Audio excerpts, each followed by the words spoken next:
देखिएगा अब आगे ना, अब कुछ और काम की बात आने वाली है, इसलिए सबका ध्यान बोर्ड पर होना चाहिए।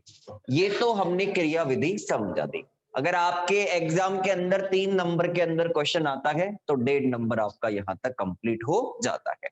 अब 1.5 नंबर के लिए अपन को क्या करना है, इसकी अगली कैलकुलेशन कंटिन्यू करनी है, यानी उर्मी का गुणांक ज्ञात करना है।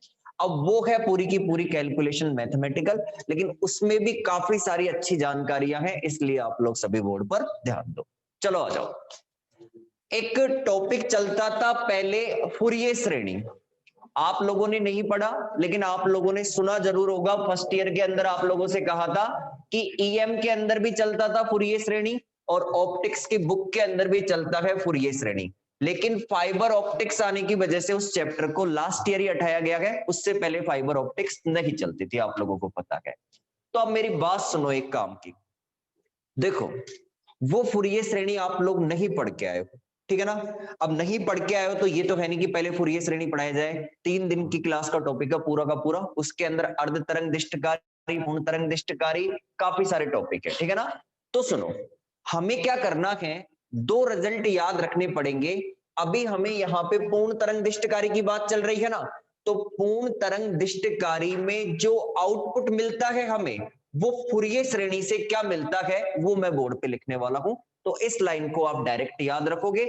और अगर किसी के पास में फर्स्ट ईयर की पुरानी वाली किताब हो, ऑप्टिक्स या ईएम वाली, नई वाली किताब में से तो हटा दिया पूर्ण रूप से, अगर पुरानी वाली किताब हो तो उसके अंदर आपको ये क्वेश्चन के रूप में मिल जाएगा कि पूर्ण तरंग दिष्टकारी के लिए फूरिये श्रेणी की सहायता से आउटपुट वोल्टेज ज्ञात करो, ठीक है ना। तो वहां पे पूरा डेरिवेशन है, कम से कम 1.5 से 2 पेज का, और वहां पे हमें लास्ट रिजल्ट ज्ञात किया हुआ मिल जाएगा, ठीक है ना। लेकिन यहाँ पे है नहीं, या फिर हमारे 2 साल पहले के किसी के पास पुराने नोट्स हो तो उसके अंदर भी पूरा डेरिवेशन मिल जाएगा। चलो, अब सबका ध्यान बोर्ड पर, देखिएगा, आवाज नहीं करें, सबका ध्यान बोर्ड पर। एक सेकंड रुको, देखिएगा। सुनो, तो मैं क्या लिख रहा हूं, ढंग से सबका ध्यान बोर्ड पर होना चाहिए। पूर्ण तरंग दिष्टकारी, पूर्ण तरंग दिष्टकारी से प्राप्त निर्गम वोल्टता फूरिये श्रेणी से निम्न प्रकार से प्रदर्शित की जाती है, निम्न प्रकार से प्रदर्शित की जाती है। ये रिजल्ट याद भी रखना, क्योंकि आगे के जो तीनों फिल्टर आने वाले हैं ना, सॉरी सेकंड फिल्टर दिया है, थर्ड फोर्थ तीनों के अंदर ये रिजल्ट काम में आने वाला है। सर ये रिजल्ट क्या होता है, मैं रिजल्ट लिख देता हूं और फिर रिजल्ट के अंदर जो बातें है वो बड़ी काम की चीज है, इसलिए उनको आप लोगों को ढंग से समझना है और सुनना है। तो सबका ध्यान बोर्ड पर होना चाहिए, देखिएगा। हाँ जी, ध्यान बोर्ड पर दो। वी नॉट इक्वल टू होता है, इधर आवाज, इधर देखो, 2em/पाई -4em/3 पाई cos 2 ωt। आवाज -4em/15 पाई cos 4 ωt, और ये इस तरीके से चलता जाता है। ये रिजल्ट आप लोग अगर वहां पे डेरिवेशन करोगे फूरिये श्रेणी के अंदर, तो आपको लास्ट रिजल्ट ये हमें मिलता है। तो ये रिजल्ट तो हमें डायरेक्ट याद रखना पड़ेगा, ठीक है ना, क्योंकि उसके लिए या तो अपन पहले पूरी फूरिये श्रेणी पढ़े, लेकिन वो अपने कोई काम की नहीं है तो अपन उसके अंदर नहीं जाएंगे, ठीक है ना। और अगर फिर भी किसी को देखना है तो वो पुरानी किताब हो, उसके अंदर आपको 100% मिल जाएगा, ठीक है ना। चलेगा, देखो इसको दे देते हैं हम समीकरण नंबर 1। अब ढंग से सुनना, बड़ी काम की चीज। इस समीकरण को यदि ढंग से देखा जाए तो यहां पे ये क्या मिल रहा है हमें, आउटपुट वोल्टेज। क्या मिल रहा है, आउटपुट वोल्टेज। एक बार इस आउटपुट वोल्टेज को ढंग से देखना, देखो इसकी पहली टर्म देखो, इस पहली टर्म के अंदर कहीं पे भी टी नहीं है, यानी प्रथम पद इसका समय पर निर्भर। अगर ये प्रथम नहीं करता तो सर ये कौन सी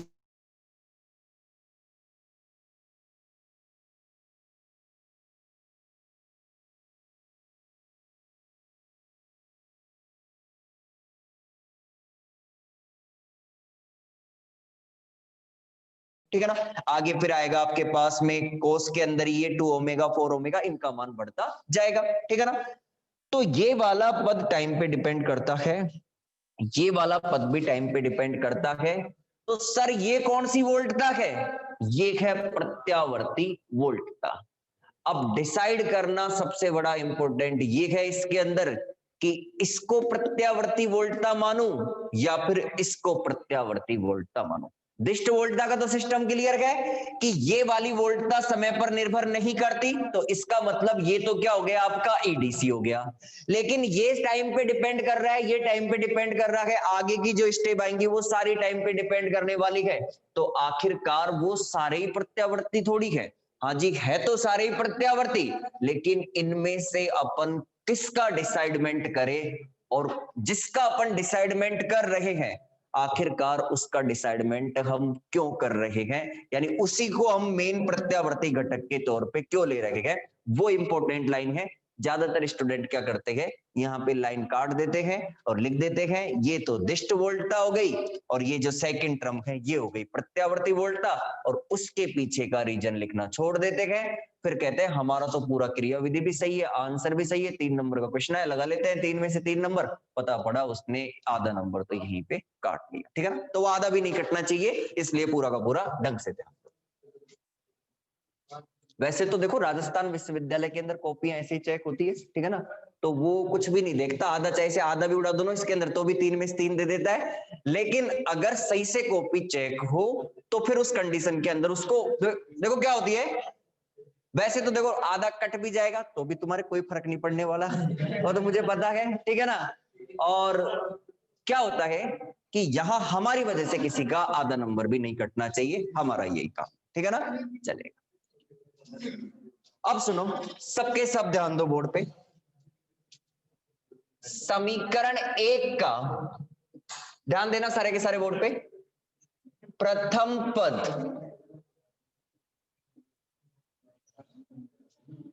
समय पर निर्भर नहीं करता है। आवाज नहीं करे। समीकरण 1 का प्रथम पद समय पर निर्भर नहीं करता है, अतः यह डीसी है, ठीक है ना। अतः यह दिष्ट वोल्टता के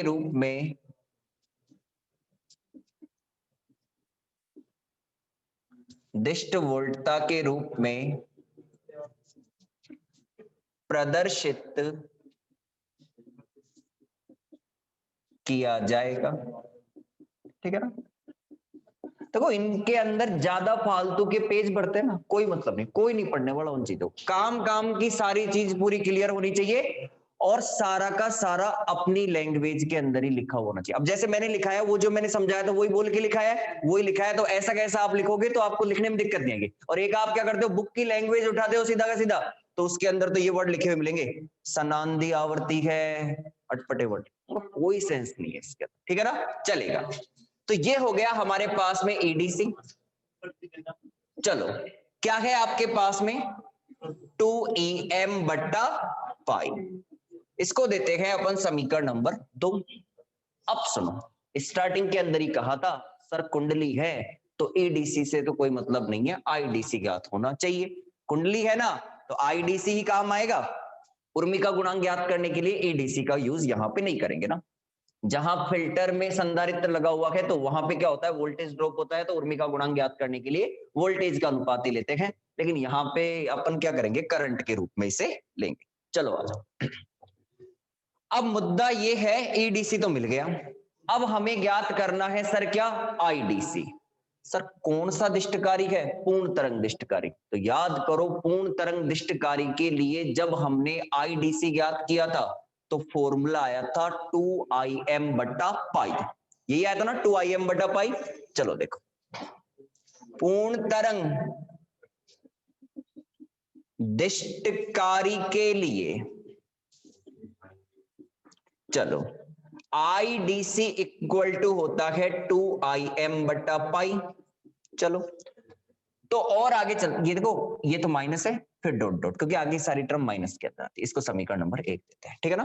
चलो अब सुनो, अब हमें ये भी पता है कि सर आई एम तो क्या होता है, अरे ई एम बट्टा क्या होता है, आर प्लस आर एल, यही होता है ना। और आर एल क्या होते हैं, आर क्या होता है, R S plus R F होता है, ठीक है ना, याद है ना चीजें। तो आर बराबर कितना है, R S plus R F. हमने आपको शुरू से बताया था कि ये जो आर एस और आर एफ है ना, इनका मान बहुत कम होता है। क्या होता है, बहुत कम होता है। अगर इनका मान बहुत कम है, बहुत कम का मतलब होता है 0.1 ओम, 0.2 ओम, 5 ओम तक, और आर एल का मान 100 ओम, 150 ओम, तो उसके कंपेयर के अंदर ये नेगलेट है, ठीक है ना। तो मैं लिख सकता हूं यहां पर, आवाज नहीं करें, सुनना, देखिएगा, इधर लिखता हूं, यहां आर का मान आर एल की तुलना में नगण्य होता है, अर्थात R L greater than R हो गया, ठीक है ना। तो अगर ये ज्यादा है तो ज्यादा है तो उठा दो, फालतू भीड़ नहीं। तो ये हो गया I D C equal to कितना हो जाएगा सर, पहले तो आई एम का मान रख लेते हैं, I M equal to E M बट्टा आर एल, ठीक है ना। चलो ये मान उठा के ऊपर रख दो आई एम का मान, तो सर आई डी सी मिल गया हमें कितना, 2/पाई, और ये मिला हमें कितना, ई एम बट्टा आर एल, ठीक है। हाँ जी सुनो, तो ये हमें आईडीसी का मान मिल गया, ठीक है। चलो इसकी जरूरत थी हमें, तो इसको दे देते हैं अपन समीकरण नंबर 3। एक बार आप इसे, देन इसे, लास्ट इसे उतार, हाँ उतार लो इसे, हाँ जी लिखना, समीकरण 1 का, समीकरण 1 का द्वितीय पद, द्वितीय पद, समीकरण 1 का द्वितीय पद कौमा तृतीय पद, द्वितीय पद कौमा तृतीय पद, फिर ऐसे डॉट डॉट लाइन लगा दो ना, यानी आगे के पद भी आएंगे ना। समय पर निर्भर करता है, समय पर निर्भर करता है, अब सुनो मेरी बात यहां पे ना, आगे की लाइन तो मैं आगे की क्लास में होगा, लेकिन समझा रहा हूं, पहले समझना जरूरी है। सुनो, आखिरकार इसको प्रत्यावर्ती संकेत के तौर पर हम क्यों लेते हैं, उसका रीजन ढंग से सुनना सारे के सारे, अरे इनको बात मत करना। सुनो, 2 रीजन है, दोनों रीजन में आपको बताता हूं। पहला रीजन ये है कि हम प्रत्यावर्ती संकेत के तौर पर उसको लेते हैं जो ज्यादा प्रभावी होता है, आवाज नहीं करें, जो प्रत्यावर्ती संकेत के तौर पर ज्यादा प्रभावी होगा, हम उसका डिसाइड करेंगे इसके अंदर घटक लेने के तौर पर। अब ज्यादा प्रभावी कौन है, इसके बारे में हम बात करने वाले हैं। आ जाओ रे बोर्ड पे ध्यान दो सारे के सारे, इस पहले पद को देखो, मतलब इसका सेकंड पद, और प्रत्यावर्ती की बात करूं तो मैं इसका पहला पद। अगर मैं इधर बात करूं तो इधर आवर्ती कितनी है सर, 2 ओमेगा।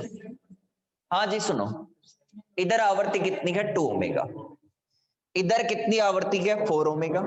आगे भी ये चलता जाएगा, अभी फिलहाल हम दूसरे और तीसरे के अंदर ही कंपेयर करके देख रहे हैं, इन दोनों में से कौन सा प्रभावी है, उसी के आधार पे आप पूरे समझ जाओगे। तो देखो, तो ये कितना है, 2 ओमेगा, और इधर कितना है, 4 ओमेगा, दूसरे और तीसरे में कंपेयर कर रहे हैं। तो 2 ओमेगा अनुपात 4 ओमेगा, दोनों की आवृत्ति का अनुपात लिया मैंने, तो सर ये अनुपात आया 1:2। सुनना पहली चीज, हमें पता है कि कोस के साथ या साइन के साथ जो फैक्टर लिखा हुआ होता है वो किसको इंडिकेट करता है, आयाम को इंडिकेट करता है। जैसे पढ़ा होगा ना ए साइन ओमेगा टी, तो ए क्या होता है, आयाम होता है। तो यहां कोस टू ओमेगा टी के साथ जो फैक्टर लिखा हुआ है सर ये फैक्टर है यहां पर क्या, आयाम। और इधर cos फॉर ओमेगा टी है, इसके साथ जो फैक्टर लिखा हुआ है ये फैक्टर भी क्या है, आयाम है। तो एक बार मैं आयाम का अनुपात ज्ञात करता हूं, तो 4em बटा 3 पाई अनुपात 4em बटा 15 पाई। हाँ जी सुनना सारे के सारे, मैं एक काम कर सकता हूं क्या, इसको ऐसे लिखूं 4em बटा 3 पाई अनुपात 4 बटा 5 और इधर 3 पाई लिख दूं और ये em लिख दूं, कोई दिक्कत नहीं है भाई। 5 का 3 से मल्टीप्लाई होगा तो 15 आ जाएगा। अब किसी ने पूछा कि इसका अनुपात कितना हुआ, 1:1 बटा 5 हुआ, 1:1 बटा 5। यानी अगर इसका आयाम 1 है तो दूसरे वाले का आयाम कितना है, उससे कम है, यानी 1/5। अब सुनो, हमें डिसाइड करना है दोनों के अंदर से प्रभावी कौन है। प्रभावी वही होगा जो ज्यादा मान हमें देता है। अगर मैं सबसे पहले आयाम की बात करूं तो ये आयाम इसके कंपेयर के अंदर ज्यादा है, तो इसका मतलब ये वाला फैक्टर क्या है, प्रभावी है, पहला रीजन। अगर मैं आवर्ती से बात करूं तो आप कहोगे कि सर यह आवर्ती ज्यादा है लेकिन यह आवर्ती कम है, तो ये फैक्टर ज्यादा प्रभावी होना चाहिए। अब सुनो रीजन ढंग से, क्या होता है कोस के अंदर, क्या होता है जब भी वैल्यू बढ़ती जाती है तो मान क्या होता है, कम होता है। कोस के अंदर देखना, जब भी वैल्यू बढ़ती जाती है तो मान क्या होता है, कम होता है। तो कोई मुझसे पूछे कि ये वाला फैक्टर ज्यादा है या ये वाला फैक्टर ज्यादा है, तो आंसर होगा ये वाला फैक्टर ज्यादा है, क्योंकि कोस के अंदर यदि मान बढ़ते जाते हैं तो वैल्यू क्या होती जाती है, कम होती जाती है। तो अगर मैं आवर्ती से समझूं तो भी ये फैक्टर ज्यादा प्रभावी, और अगर मैं आयाम से समझूं तो भी ये फैक्टर क्या होता है, प्रभावी होता है। ये गलती कर जाते हैं, सीधा ही क्या करते हैं, इसको लिख देते हैं। कई बुक सोल्ड पेपर कई जगह शॉर्ट मारते हैं ना, उस जगह डायरेक्ट लिख देते हैं कि ये द्वितीय पद होगा, वो क्या होगा, ऐसे लिखता है। मैंने कई जगह पढ़ा है कि यहां उच्च आवृत्ति के कारण क्या होता है, संकेत के अंदर विरूपण उत्पन्न हो जाता है। अरे ऐसा कोई रीजन देने की जरूरत नहीं है आपको, सिंपल सा रीजन है, जो प्रभावी है वही फैक्टर काम में आता है। प्रभावी के तौर पे आप आयाम चेक कर लो और आप क्या चेक कर लो, आवर्ती चेक कर लो। अगर मैं आवर्ती चेक करता हूं तो भी ये प्रभावी, और आयाम चेक करता हूं तो भी क्या होता है, ये प्रभावी होता है। ठीक है, तो इसको लाइन को अपन कल ही लिखेंगे। आज के लिए इतना ही, कल ये फिल्टर पूरा होकर अगला भी स्टार्ट हो जाएगा और उसकी क्रियाविधि भी अपन समझ देंगे ना। आज के लिए इतना ही।